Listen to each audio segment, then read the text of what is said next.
do a quick smile shot.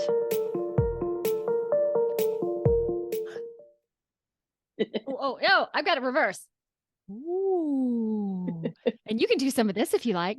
Wait a minute. Wait a minute. There we go.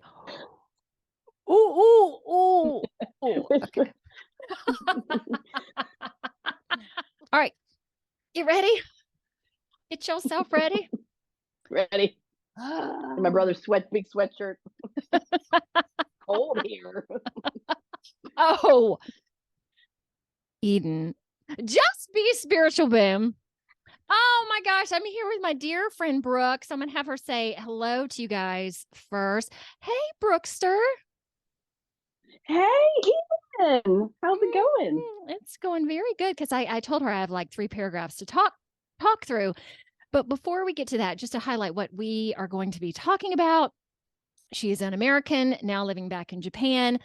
Before that, it was Turkey, working. Oh, she married a Turk, Mustafa, who is wonderful. She works for the U.S. government. She is a yogi. She has been vaccinated. And we're going to talk about what she has seen traveling. Okay, that a good start. And I'll introduce you formally in a second. Yes. Okay, I have notes for these, for my spiel as well. Let me clear my throat for a second. Okay. Bigger picture. And we're going to, Brooke, it might be nice for us to talk about this as well in terms, because I know you did a protocol in terms of getting vaccinated. So I am aligning with this company called Purium and presenting 4 elements, I guess you call them elements, 4 products. If you have vaccination regret, if you're suffering from injuries, and this is any type of vaccination. And I am aligning bigger pictures with companies through this Great Awakening, just going by the heart. If I feel like it's a good connection and I feel like I can trust them, yes. So I do feel really good about these guys. They also have this singular tincture that is good for removing heavy metals as well as toxins. And I feel really good about that as well.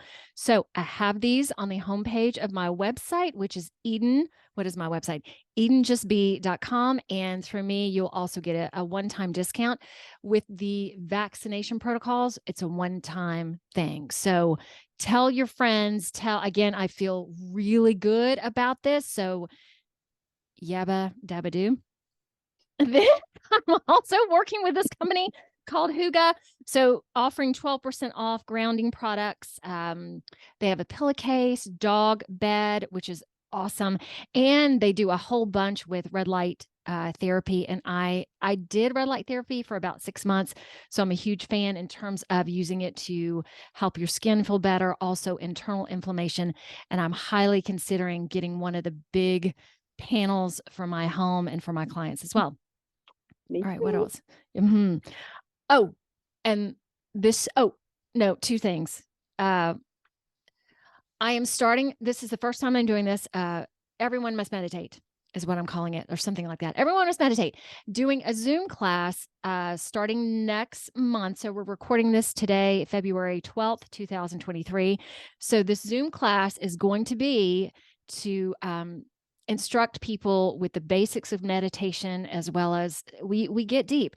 And y'all know I talk about, through this Great Awakening, I feel that meditation is going to be everything in terms of keeping us grounded, in terms of keeping a foundation. So that's why I am doing this.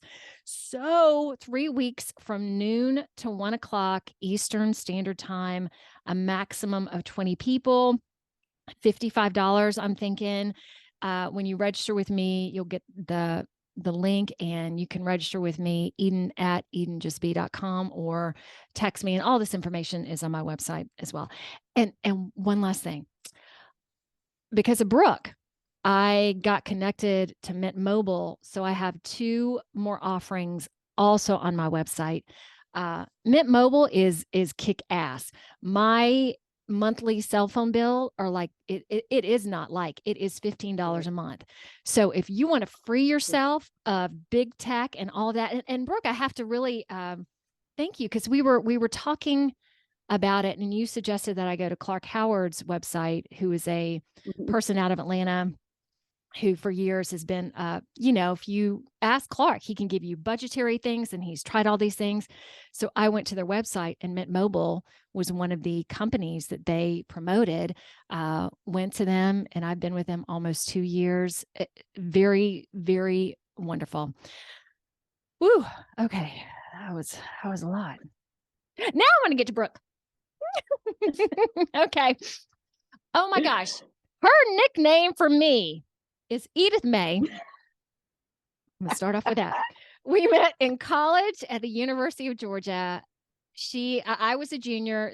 She was a sophomore. We had both transfers from other colleges.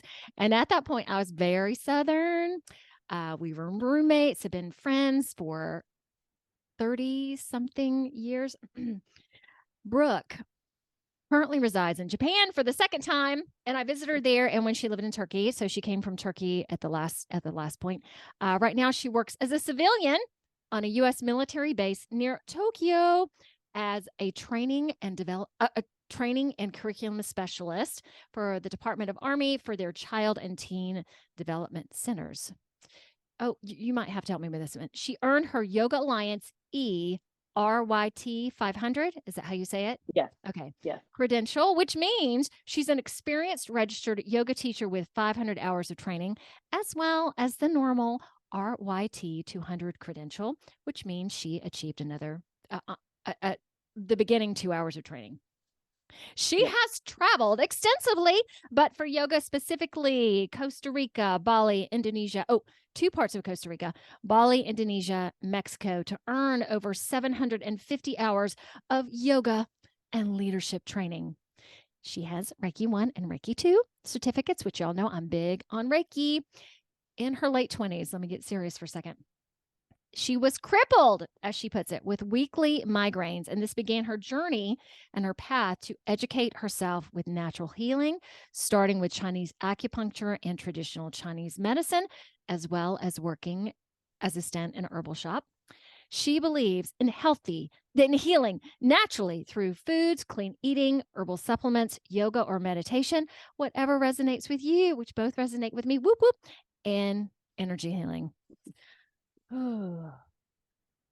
Anything you want to add to that, Brookie? No, that's a good encapsulation of the long journey I have been on. Yes. And let's put it in there too.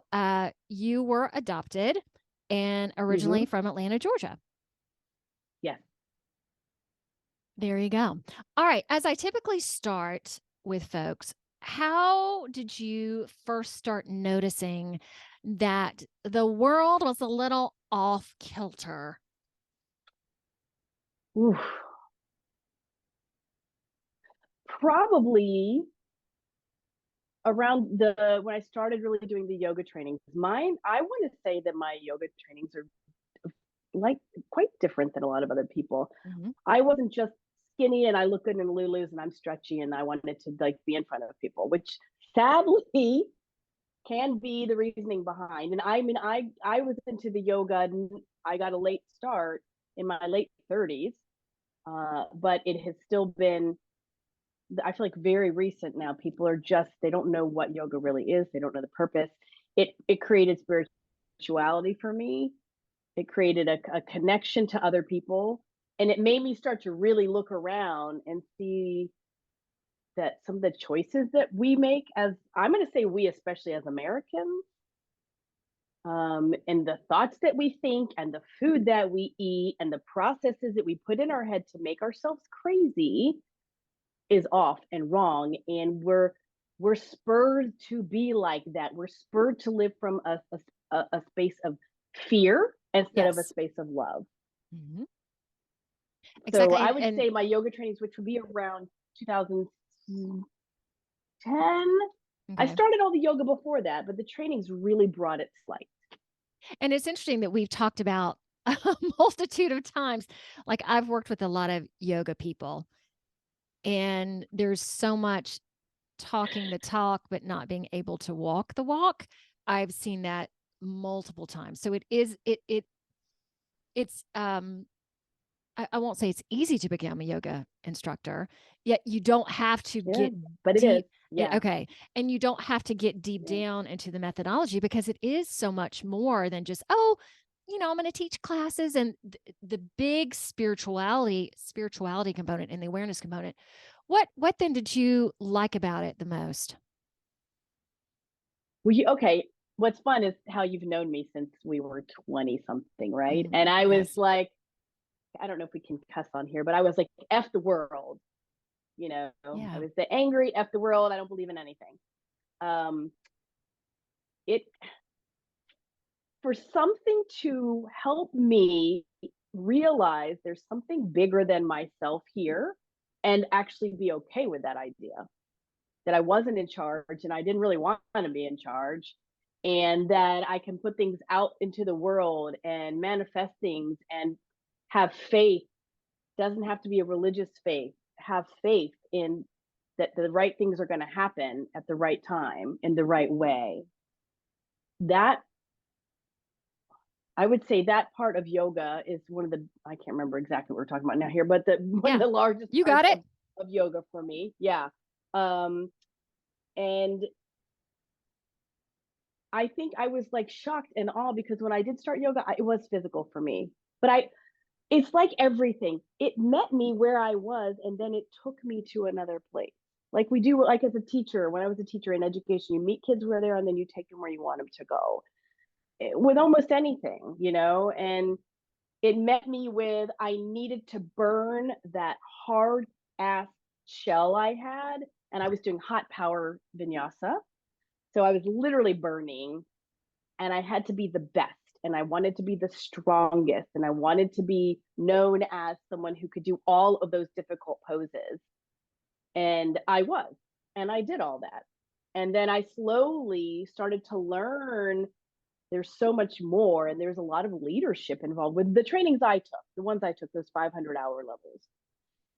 And leadership, in part of it is looking at yourself, learning how to be a servant leader, asking the why, and helping other people with facilitating the possibility of their growth. People would come to me, still this one guy writes me every year, his anniversary of his first day of class. This was a class in Oh. Atlanta. It like warms my heart. He said, if you hadn't come to me as the teacher and been so sweet and calm and like, hey, I was real quiet and private. It was like, hey, we practice yoga without our socks on. Then you don't slip, but don't worry, it's fine. Because he was embarrassed. I'm, no, no, no. I said, you're going to be uncomfortable. Just push through. And if it's possible, no matter how you feel today, come tomorrow. Just come again. And he did. And he said, had I not made that one-on-one connection with him, because I spotted him in the room of like 50 that he was really new, he said he would have never come back. Oh And my he said, yoga gosh. has changed. He's like, Brooke, you Oh. changed my life. I'm like, I didn't. I just opened a door and you walk through. But I've had tons, just I know you've got the same with your meditation, right? Tons of that. And those kind of things, I feel like I'm really helping people discover who they are and their spirituality and where they are in this world. And I feel like that's what yoga did for me. Met me where I was and took me to another place where I can support people and empower people. Oh gosh, I could talk about this all day. So, Oh, yeah, it's so nice. What do you remember your most, and tell me if you can even answer this, your biggest aha moment within your practice? oh, well, yeah, there are so many. There's so many. One of them was, again, knowing my personality. And When you feel get on that free, little in piece terms of, of words, express yourself however you need to express yourself. oh, Don't hold back at all. you're on this little piece of rubber, your whole world is this little piece of rubber, for that hour. And I had set an expectation of the kind of class I was hoping to have that day. And I went in, it was the heated power vinyasa. I wanted it a certain way. I wanted it hard and I wanted it this way. And I wanted to be offered the chance to do a certain pose at a certain time. And this teacher did none of that. And I was pissed. I was pissed the entire class. I'm like, I wasted my time, right? And by the time I got to Shavasana, which is that last part at the end, in case people don't know, where you lay down on your back and you're like, oh God, relief, finally. It hit me that what I need the most is the things I want the least. And it was the most beautiful and perfect class I had had in months because I struggled. It was my choice to struggle. I chose to struggle up here for an entire hour. I missed the beautiful practice because I was in my, I missed the moment. And it hit me in the Shavasana, thank God. And that was very powerful to me because I also know sometimes in yoga, many times in yoga, what I don't want to do is the stuff I need.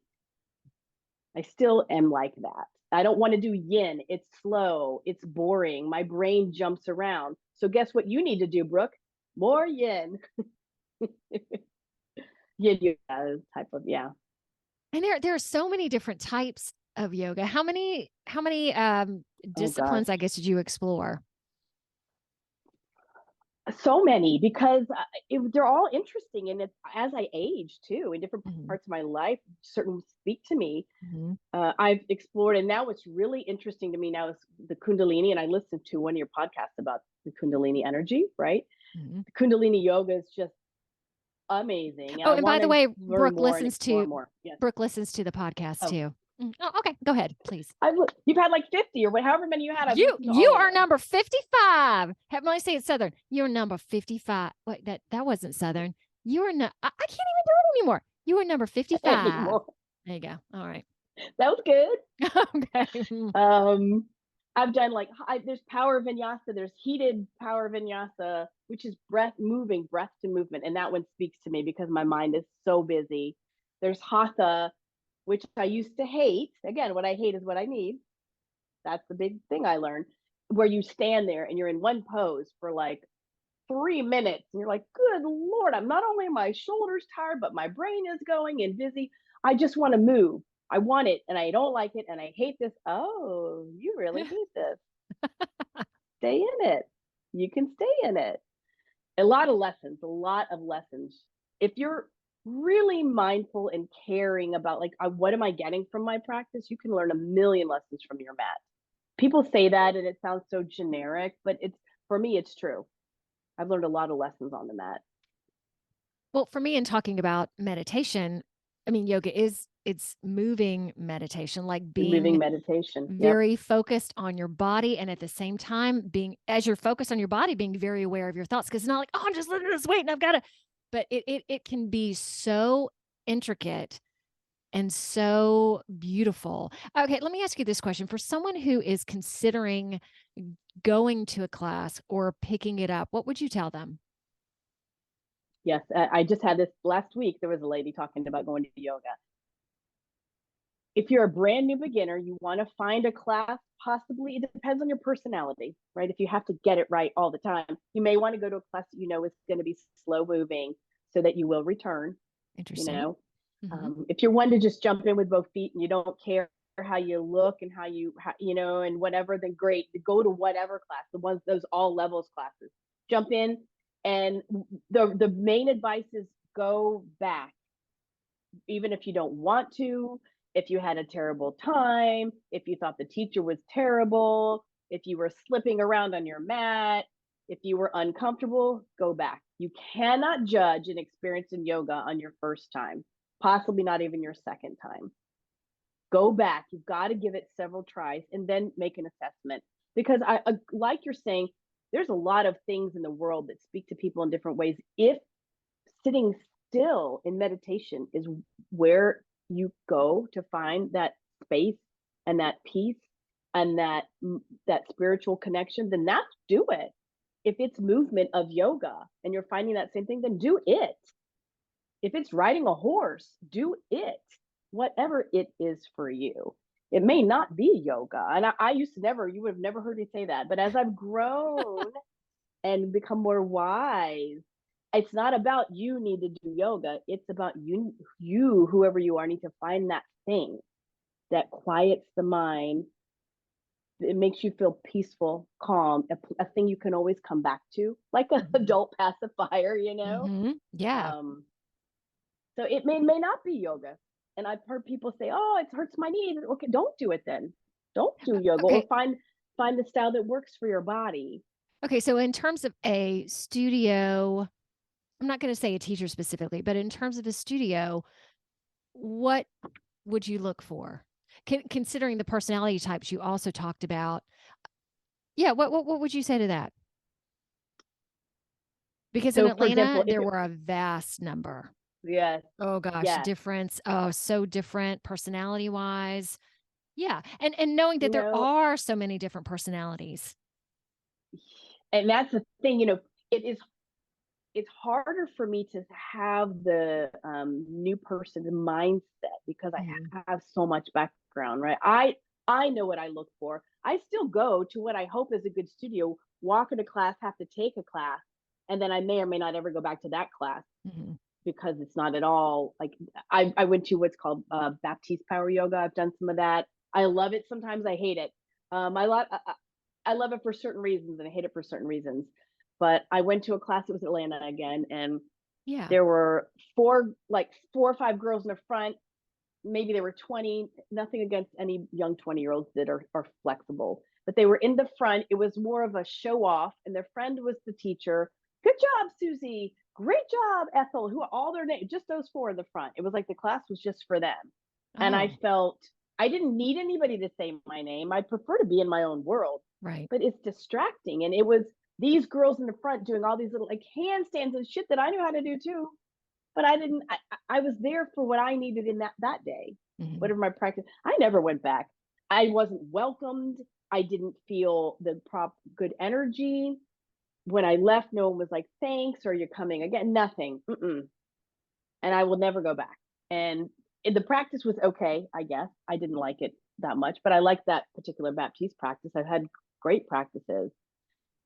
So I don't know if you're new and you're looking, you may have, it's like finding the right pair of shoes. Just because you went to the shoe store and you tried them on doesn't mean that that store has the pair of shoes that are going to be that good old fit that your favorite pair of shoes. You're going to have to try a few places. You have to put in that willingness to try a few places, a couple of different personalities, a couple of different studios and different styles, which I know is a big undertaking. Well, maybe you'll hit the right one. And to go to Brooke's point, it is all about love, or it should be, or not should. That's very Mm-hmm. judgmental. Yet there are studios and there are teachers that aren't fully aware of that or embracing that. So if that's what you want to, of course, I would say, ooh, and knowing that that's where we're heading, I would encourage that a lot. So yeah, just and everybody's personalities and really connecting with the heart of it, because Yes. it can be such a heart-filled practice. Let's take this little moment to go into Bikram yoga. When I have talked about a lot of people that we honor and think are really great, and knowing that so many people in our society right now are going to start to fall, that Bikram was one of those people. I don't know when this actually happened. I did talk about it on one of my podcasts a while back. Well, what do you think of that being in the world? Can you explain a little bit about him? A little bit, I will, because he wasn't the style of yoga I did, but Yes. everybody in yoga knows Bikram, right? Mhm. I don't actually like that style of practice. It doesn't resonate with my mind and my body. Well, that's a good I'd rather thing. not do it, but I've done right. And Yes. I say it's a couple years ago, and I think there like a movie on Netflix, or I've seen a movie about him I and the don't whole, know. yeah. Did you know? Are you? I don't know if you're bringing it up that apparently he is now back teaching in Canada. In I just saw Canada, that. no, I did not know that. And he is charged with sexual abuse of Yes, multiple yes, women. Okay, so he was a yoga yes. instructor, a well-known yoga instructor. Is he from India? I don't even. Uh-huh. Yes, Okay. yeah. All right. So Bikram charged. Chardonnay or something is his last name. Yeah. All right. So charged with sexual abuse, multiple counts of sexual abuse. And he had pretty much a yoga empire. Like people would go to him for training, hardcore training, and then just boom. And he is teaching potentially in Canada. Apparently, as in like the No, last couple weeks, he started teaching in Canada, from my no understanding. It just way. started. It's disgusting. Yeah. I mean, and I just feel like, yeah, because we do this, when you have someone you trust and you believe, you kind of let them lead you, whether they wanted to be your leader or not. You put them on a pedestal, and he knows that. And or you trust them. That, mm-hmm. And with yoga, just like with what I do, you trust people with your soul. I mean, it's a big deal. So you better be careful. Okay, go. Oh, go ahead. Wow, I'm shocked with that. I know. And it gives yoga, yoga and yoga people and all the stuff about yoga a bad name and a bad light, and more reasons for the people that want to bash yoga for whatever the reasons are, more reasons to bash it, it's shocking. I don't know where he's coming from, or where in Canada they haven't heard all of the stories. And who would go? Why would you go? It is like darkness. I don't want to use the word cult, but I'm using it in the sense that people understand the concept of you get into this following, and that's the yoga that speaks to some people. So Bikram is basically like a copyrighted name. You cannot put the word Bikram Yoga on your studio without paying those hundreds and thousands of dollars for that product name, right? Same with that Baptiste Yoga. But you can do hot power yoga. You can does Bikram Yoga, do Bikram Yoga studios still exist? I don't even know about that. Like, did people keep up with the style, even though he was... They keep up with the style, yes, because it speaks to a lot of people. So they call a lot of studios, if they don't want to pay that money, they just call it Hot 26. Because there's 26 poses. You do the same 26, literally the same 26. If you've been to 500 Bikram classes over 5 years, you've done those same 26 poses in the same order 500 times. Like, I can't, for me. But you met my friend Darius, right?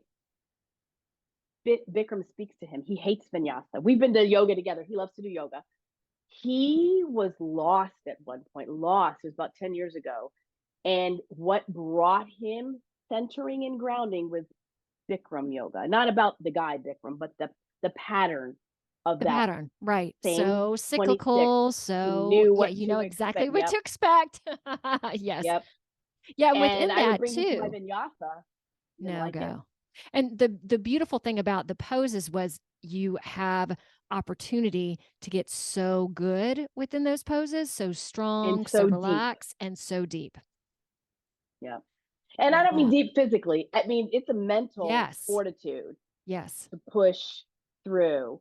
And it was interesting when I was in Alabama, which, as we all speak about our connections, the reason I started teaching yoga in Alabama was because Eden suggested I'm like moving from Japan. I'm like, where should I go? She's like, you can go to Alabama. I'm like, serious?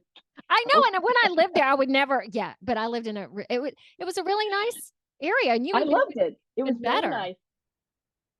It was great. Yeah, and there was a huge yoga community. Lots of energy Daphne, healers, Fairhope, Alabama. Teachers. Yeah, can we get specific with the area? So Fairhope, Daphne. Yes. Yeah. Yeah, not Birmingham, or not to down Birmingham, because you might be a listener from Birmingham. You know, this was just a little bit more open-minded. It was interesting. Towards the end, there was a studio in Mobile. So I drive across the bay. They taught the Hot 26. They used to do Bikram. And I was teaching. They wanted me to start adding the heated vinyasa. When I left yoga, I was finally starting to span out. I was doing contracted work for lots of different studios for hands-on assist teaching. I had little packages I would go teach. And this was kind of one of those things. And it's interesting because there was a guy. So I'm in a room teaching this huge room of people that are used to doing this Hot 26 poses. And I started to do a vinyasa class with them, explaining it's going to be different. And they were one guy, literally, he stopped. He was in the very front because he's that guy that always says the best pose is the hardest and the strongest. And he stopped and he just stared at me. He was right in the front. And I was like, okay. And then he just sat on his mat. He was irritated and pissed. But he was mad because he couldn't do it perfectly. A lot of us had that perfect problem, right? Yes. I did. And for some reason, so I was teaching like once a week. For some reason, that guy came back next week right in the front. I'm like, because I was like, oh God, he's going to come. And he's like sat down again. And then he came again. Can I tell you, he is fully converted as a vinyasa student. He used to then come, when he had time in Atlanta, he would come to my studio in Atlanta from when he was traveling. He's Oh, moved to like Tennessee. so He loves nice. vinyasa. He's doing things like handstands and things which you don't do in the Hot 26. You don't do inversions at all. You don't do any of that. He doesn't even do Bikram yoga anymore. He's a full convert on his own. He chose, he realized it spoke to him. Isn't that neat? Well, I'm also imagining, I didn't really think about it, only 26 poses, and there's so many poses. And for me, like I just did, I do yoga here, just off YouTube. I don't know how many poses I did today. I just did a 30-minute class, but some of those really speak to my body. So if I was only, that's really, I hadn't really even thought about that. Okay. Wow. Yep. All that you're saying. Exactly. Sometimes your body needs Yes. that other one, you know? Yes. Yeah. And as you get older too, there are certain parts of your body that you don't utilize as much and they become very weak. And until I do a certain pose, I'm like, oh my gosh, I didn't realize that that was totally not working well anymore. Let me ask you this question. All right. Like, can we, oh yeah. Go Wait, ahead. can I tell you one other thing? It hit me Please. about the Bikram yoga, which I know there's Please. people that are followers. Again, it speaks to your body. Keep doing it, love it, enjoy it. It's not, I don't mean to make a dig, but another reason it didn't speak to me is there's actually in their training, which apparently is very extensive and difficult and extremely expensive. There's I don't know the word dialogue, a transcript, a dialogue you have to memorize. Wow. You say the same words in the same space in that 26 every single time.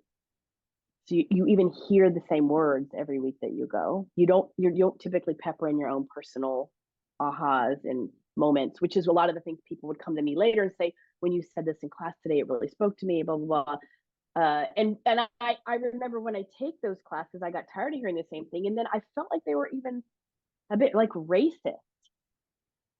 One of them was like, stay together like, oh my gosh, an Indian arranged marriage, or the way he put it. And I'm like, okay, that's fine. And then he would say like, fold in your legs, sit on your legs like a Japanese ham sandwich. You don't travel much. Number one, they don't eat sandwiches in Japan. Like it's a very unusual thing. It's very rare. And why does it have to be a Japanese ham? I don't know. I like, and my brain would get like stuck on that stuff when I'd be. And that was robotic too. Times. That was like you said those words. You Whoa. had to memorize those okay. words, and you say them every time at certain intervals all the way through. It guides the entire class. Sorry, so I just remembered that part too. It's just interesting. I don't even still get the whole concept of it, but it spoke to my friend. It literally brought him back from very depressed time. Oh, he would go do the 90-minute class, Bikram, almost every day. Oh, that's great. Okay, Brooke, let's transfer, I guess is the best way to say it, into talking about you getting the vaccination, which I know was very hard for you. And you told me, I don't know how long after you got it, you told me, because you're like, I don't want to tell you. I don't know if you said, I don't want you to be disappointed in me. Yeah, probably that. Yeah. Oh, but I really love you being here on the show too, because there are so many people that have been vaccinated, and knowing that this platform is to help to, do you mind talking about what happened with you? I do not mind. Thank you. So at the time I was a Department of Defense teacher overseas. So I was in Turkey at the time and working for, United States Department of Defense. And the whole thing came about. And of course, we're teaching online like crazy people, tears and technology experts all of a sudden. And it was not pretty. It was really hard. Right. That was, so like March 13th, 2020, school shut down and we had to start teaching online for the rest of that school year.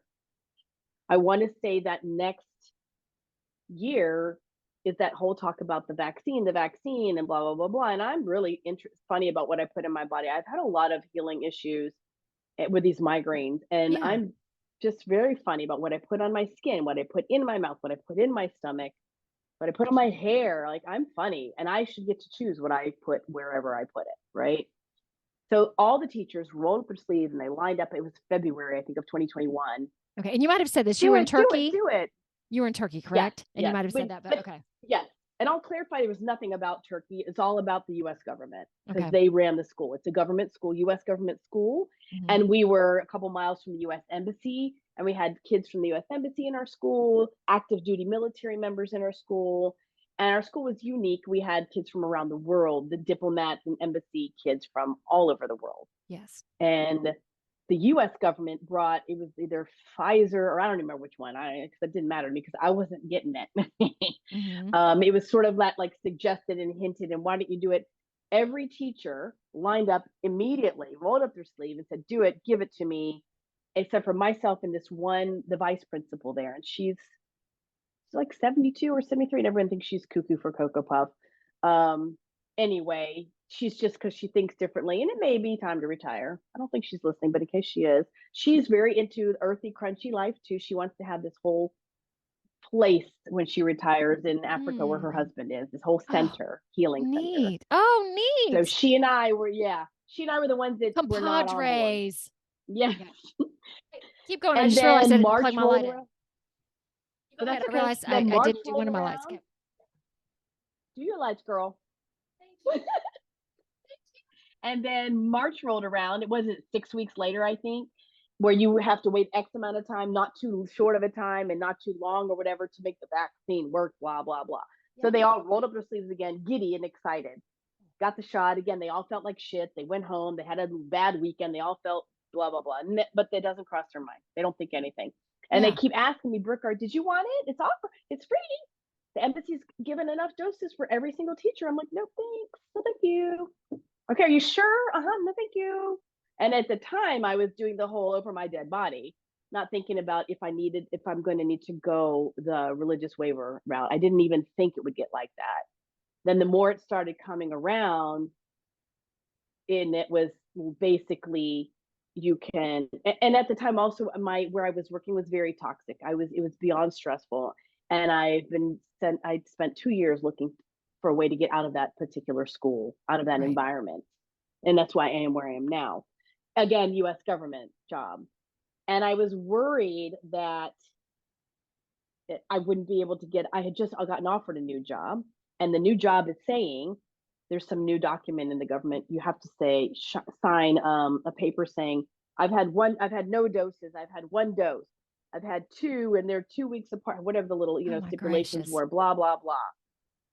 And, the first time I signed the paper, I had no doses because I had no intention of getting these doses.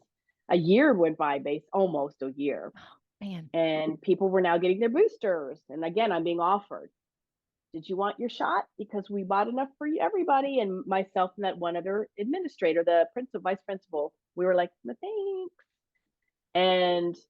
But feeling the pressure, they were starting to basically say, if you boil it down, you either get the jab or you lose your job. You won't be working for us anymore. So it wasn't mandated, but it was secretly mandated. Yes. Until it was mandated. Until it was officially mandated. Okay. And overseas, you're getting your salary, plus they're paying for your housing.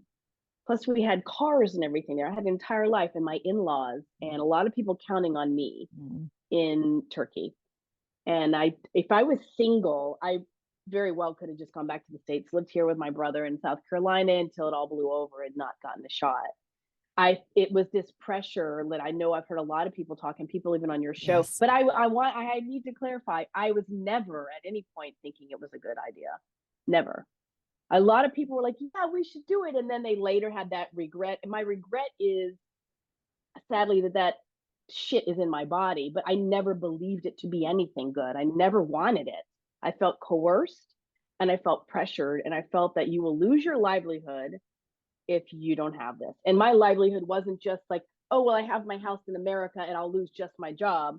I would have lost my housing. They're paying my utilities. I don't know how to, you can't keep the cars we had in Turkey because we were foreigners, with a special agreement between US government and Turkey. There was a whole lot of stuff that isn't normal in America for us to be there. So begrudgingly, and the last moment that I could take it. So with the day that I finally went, I was in the worst mood. I was a bitch. And there were people rolling up their sleeves. They were getting like their fourth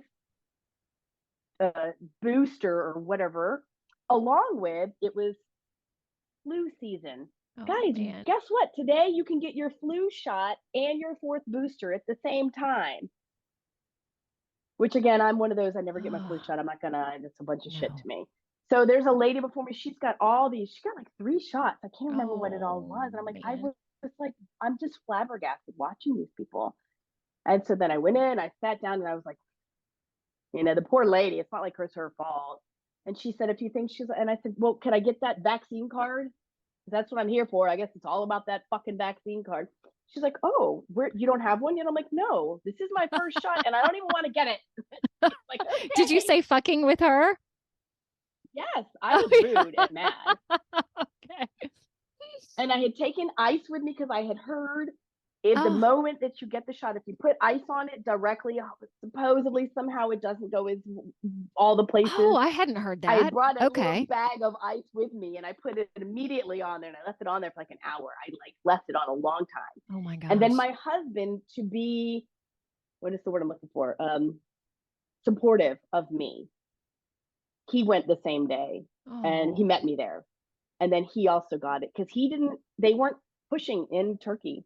Yes, they pushed, but he was never threatened of losing his job if he didn't get the shot. He was working for security at the U.S. Embassy, but he worked for a contracting company for the U.S. government. He didn't work directly for the U.S. government.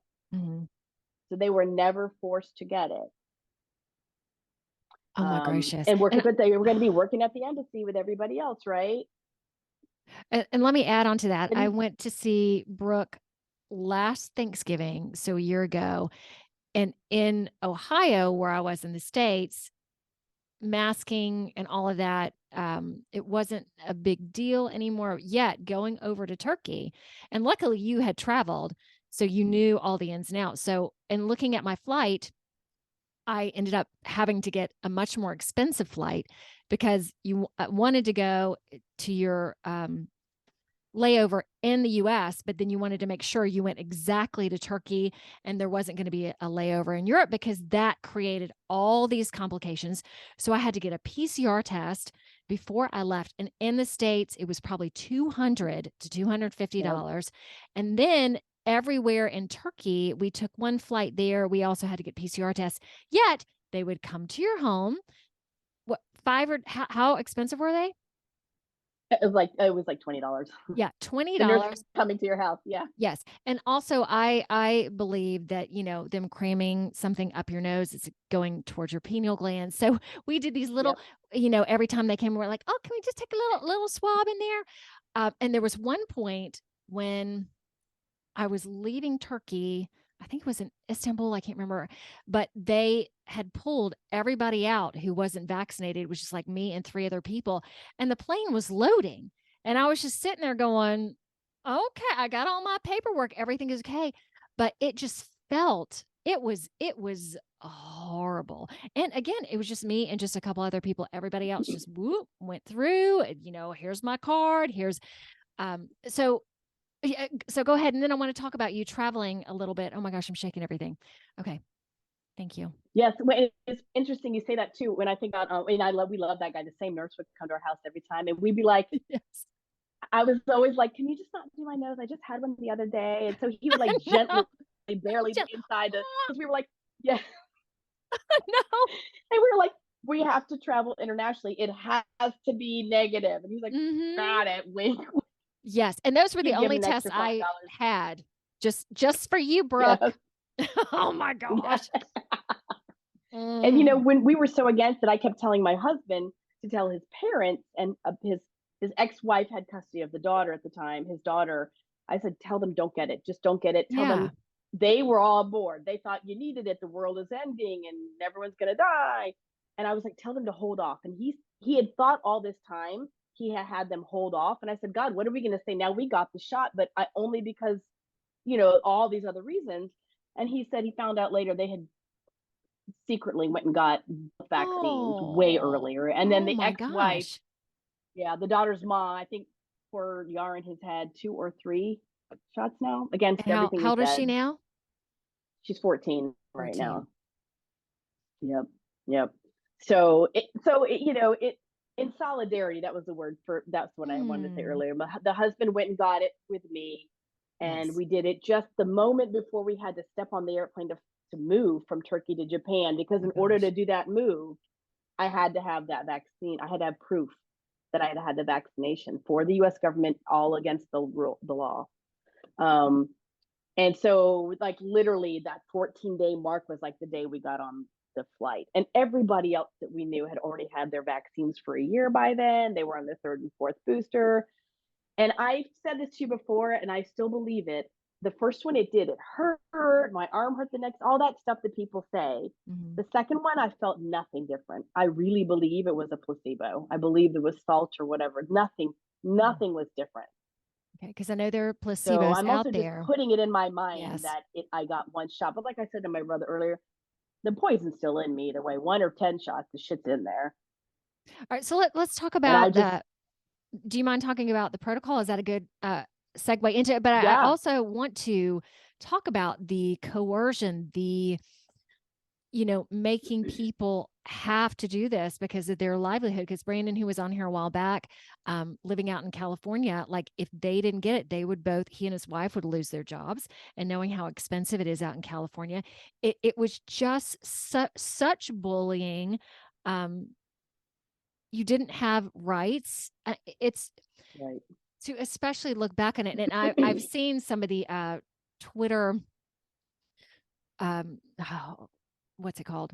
They're on trial, I guess, or I mean, they are getting blasted by people because one congresswoman basically was talking about she got the jab and she's suffering all these things right now, and how Twitter censored these Stanford and Harvard educated doctors. And she went to one woman, she's like, "Are you a doctor? Why did you take this down?" So things are getting very heated because people are going to be getting pissed and are getting pissed when they're having these issues and these troubles, and knowing they're also being shushed and paid off within that. Okay, tell me what protocol did you follow? So I've always done lots of herbs and healing stuff from all the migraines anyway. Yeah. And so I feel as though in my mind around all of the, I'll just put this in quotes, like normal American, which I don't fit in. No one in my school, no one eats and thinks the way I do. No one walks Okay. the way I do. No one talks the way I do. And Right? let's Yes. put that out there too, that we have been trained with this mindset. Like you talked about being in fear, given this food pyramid that is a whole bunch of garbage. Oh, this is the healthy way to eat. So many people following that, and us knowing that that is not the healthy way. So yeah, a little bit different than norm. Okay, go ahead. Yeah. So, so I'm already different. I mean, already, and I was thinking all the people at my work, they probably were not 1,000,000% surprised that Brooke was not getting the Yes. vaccine. And then I refuse to call it a vaccine. Now it's just for ease. I say that word, but I would say the shot, the jab, whatever. And I would say it's not even a vaccine. And yeah, so right. I already take lots of herbs and things. And I just don't even know what to think in the world anymore. But I had a medical medium say that I had Epstein-Barr virus, that I received in an inoculation as a baby. Yeah, here we are again with the inoculations and the Yeah. vaccines.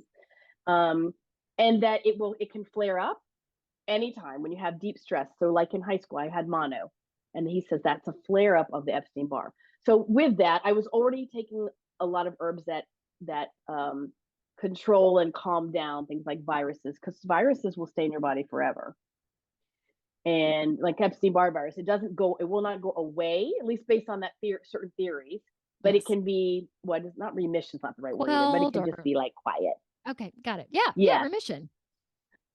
yeah. So I'm always taking things like lysine and things like that, and lomatium that are that go after viruses. And I have since then I was listening to all these protocols. There was a guy, he just recently died. He was a rabbi. Yes. I Yeah. Big in can't all remember of his name. Do you know this. what I'm talking about? I know exactly his Yes, face, I but yeah. followed his protocols. Yes, Yes. with the beard and the yeah. Yes. Oh my gosh. Several people, and Christiane Northrup was saying many things about things you can do. So I started buying up as much NAC as I could. And in that moment, I bought tons, but suddenly you couldn't find it. Why? Because it could kill things that the vaccine was going to try to kill. And if there's something out there that can stop something like the COVID, then you cannot have emergency use authorized anything anymore. All that has to be shut down. Yep. So you got to hide what is working, right? So I also have prescriptions of ivermectin, and I've taken it, and it's not for sure. Maybe it works in a horse, but it works for me too. You know what I'm saying? Yep. And I take pycnogenol, which is also known as pine bark. That is also supposed to kill virus. And again, I've been taking NAC. Ironically, way before anything about COVID and the vaccine. A lady here, I was in South Carolina, I always go to this herbal shop when I'm here, and she had talked about how she felt great on it. She takes it 3 times a day, but I was like, I'm going to start adding this. So probably 6 or 8 months before I ever got that shot, I was already taking NAC. And then it really was hard to find. They were really going after it. It became hard to find. And I bought like 10 bottles, and I take it every day. The pycnogenol. I was doing the tea, the pine bark tea, and I had ordered a bunch of natural pine needles, and it was really hard to cook and drink. So I didn't stay with it, but the tea bags, I would drink that. And I'm always doing detoxification things anyway, to detox from whatever it is that gives me these migraines. I'm the person that listens to all the podcasts where somebody went on a healing path and they are healed now, and I'm still waiting for my healing miracle.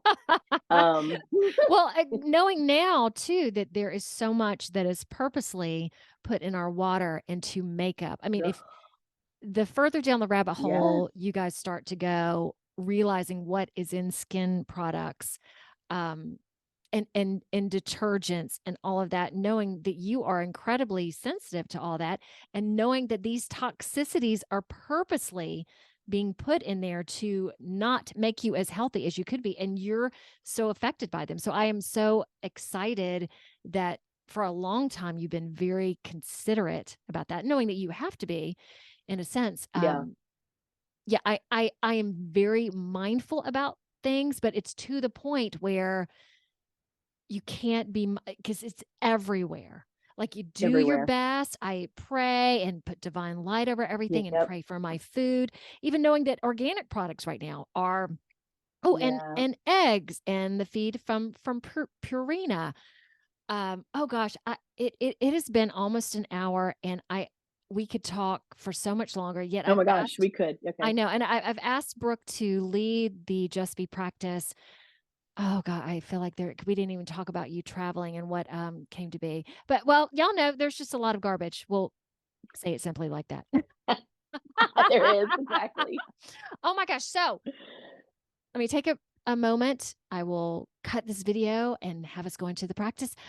Do you feel good about that? Are you ready to go into that, knowing that you have led many calming ventures? All right, let's do it. Go for it, baby. Just Be practice. Okay.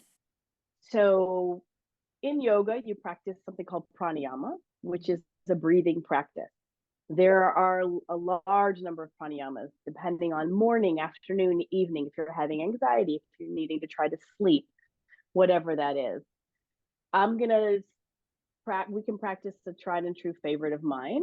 Okay. Because it fits anything. It can provide clarity. It can calm your mind. It can create focus and energy. It can help you sleep. And this is also one of my favorites to practice in yoga, and before yoga practice or at the end in Shavasana. So it does, just like a lot of practices, right? You can be laying down, you can be sitting up, you can be standing. Probably you could be driving, but you need your eyes open and you have to be focused. So maybe don't drive. So because I'm sitting, I'll talk about it from a position of sitting, but you could be, a lot of times you'll practice this laying on your yoga mat with like one hand on your stomach and one hand on your heart, on your back, with called cobbler's pose. So your soles, your feet would be together and your knees would be out wide. You'd be laying on your back, but sitting up, it's the same. So with pranayama, it's nice if you close your eyes. And this particular one, Samavriti breathing, is called balanced breath. So the philosophy is you inhale a certain count, you hold it in a certain count. Exhale that same count slowly, hold it out that same count, and you continue that pattern, and you can even add a count, the number of times that you're holding it in and out. So let me just give you an example. So you're going to breathe in for the count of 3. We'll start with 3. Inhale for 3, 2, 1. Hold it in for 3, 2, 1. Slowly breathe out for 3, 2, 1. Hold it out for 3, 2, 1. Slowly breathe in for 3, 2, 1. Hold it in for 3, 2, 1. Slowly breathe out for 3, 2, 1. And hold it out for 3, 2, 1. Now keep your eyes closed and just keep breathing. I want to add a few little pieces. You can bring your awareness as you're breathing to your belly so that your belly is filling up fat, like a balloon is inside there, filling up as you breathe in, and it's really your belly is flattening out and pulling way in as you exhale. In America, we are shallow chest breathers, and that creates anxiety. You want to get deep into your belly as you breathe in and out. And you can go at whatever count. The next time we do this, we'll go a count of 4. And you want to breathe slowly. If you're able to keep your lips closed and just breathe in and out through your nose, that's the best practice. If it doesn't work for you, it's okay. Part your lips and breathe out through your lips. That's fine. So get to where you've exhaled everything out. Hands can be on your belly. Breathe in and let your belly pop out slowly. 4, 3, 2, 1. Hold it in. 4, 3, 2, 1. Exhale out slowly. 4, 3, 2, 1. Hold it out. 4, 3, 2, 1. Breathe in slowly. 4, 3, 2, 1. Hold it in. 4, 3, 2, 1. Out for 4, 3, 2, 1. Hold it out for 4, 3, 2. Now on your own, in your head, count silently. You could even count up to 5.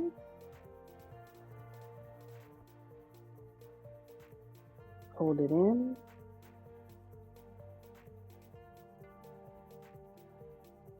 Slowly as you exhale. As you exhale, hold it out.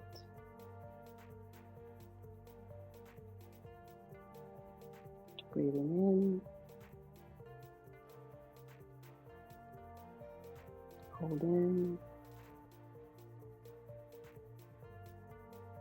Slowly out.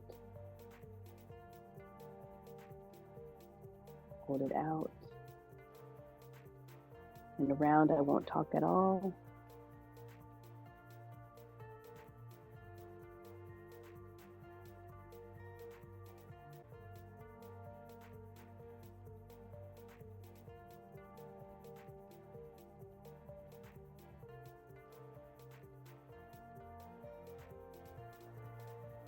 Take a few more rounds on your own.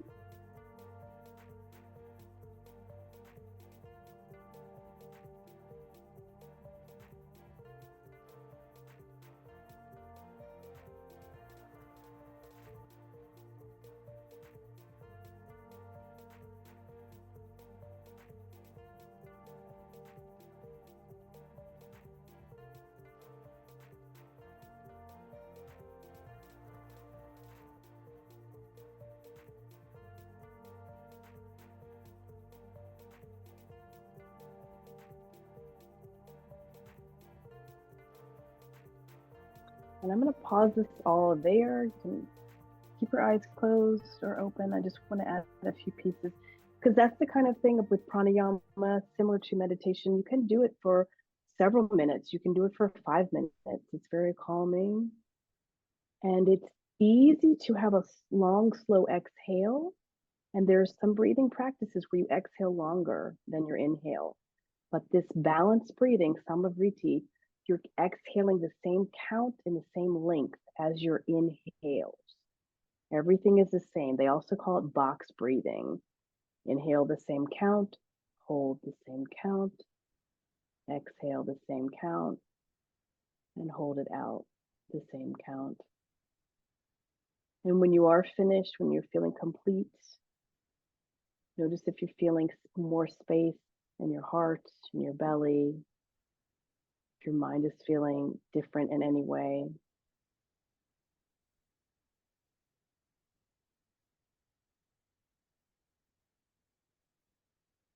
And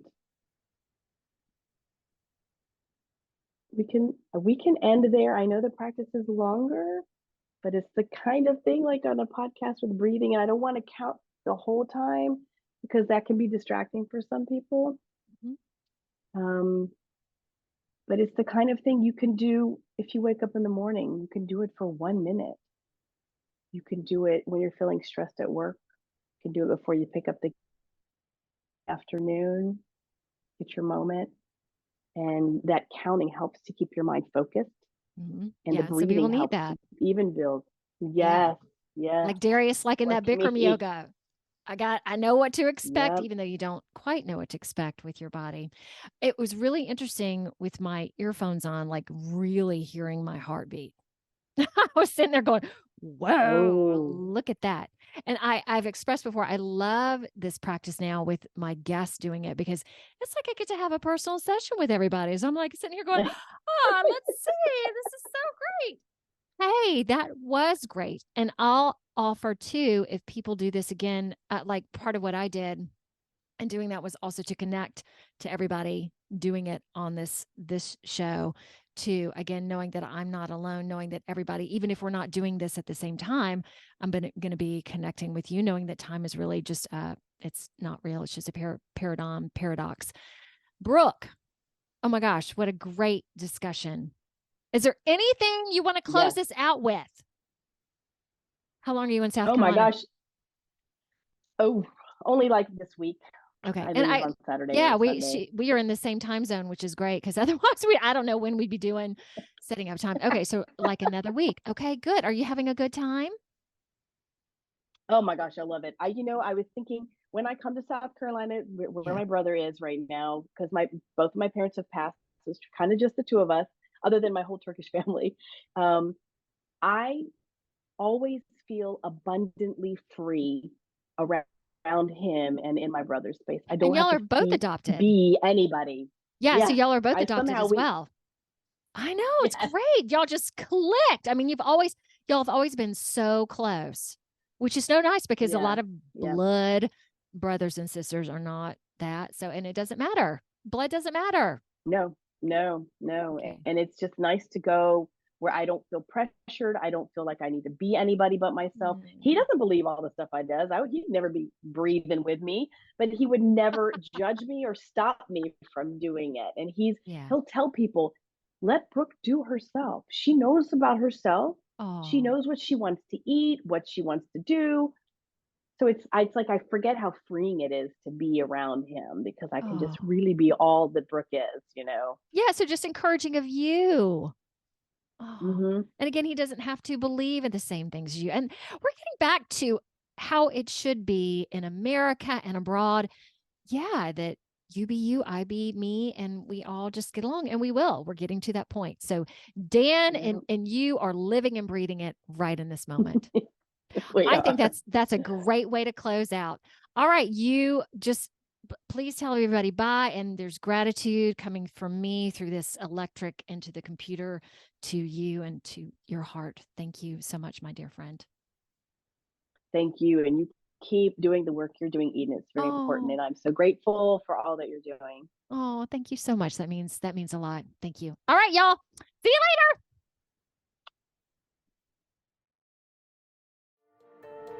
So cool of you to be here. I went from being off most social media to being on Facebook, Instagram, LinkedIn, True Social, and you might be watching this on YouTube, Rumble, or BitChute. Or you might be listening to this on Apple Podcasts, Google Podcasts. I'm on over 19 directories at this point. So connect, comment, subscribe, like. Oh, and my intention is to have a new episode out Wednesday of each week. Oh, Lordy, more to come.